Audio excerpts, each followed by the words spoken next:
Witnesses heard the Charlie Hebdo attackers saying they killed the newspaper's cartoonist to avenge the prophet. And of course, there's a long modern history of radical violence in response to perceived blasphemy. Pretty baffling, considering the Quran, Islam's holiest text, doesn't even mention blasphemy and certainly gives no punishment for it. In fact, throughout the centuries, portrayals of the prophet in Islamic art were common. That said, there are some warnings against Muhammad imagery in a series of Islamic texts called the Hadith.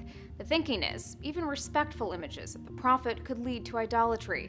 Of course, it's not the respectful images that have been a source of controversy. In 2006, unflattering Muhammad cartoons published in a Danish newspaper outraged the Muslim world, triggering protests that killed more than 50 people.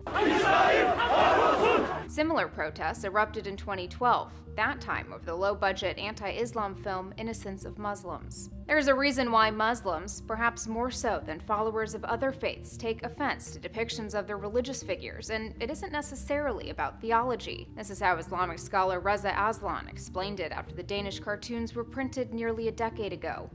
Most Muslims have objected so strongly because these cartoons promote stereotypes of Muslims that are prevalent throughout Europe. It's also worth noting the Quran doesn't call for violence as a form of punishment.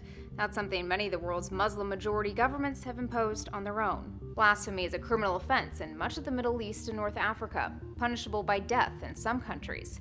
In Pakistan alone, 14 people are on death row for insulting the prophet. Many of those same countries condemn the Charlie Hebdo attackers for killing in the name of religion.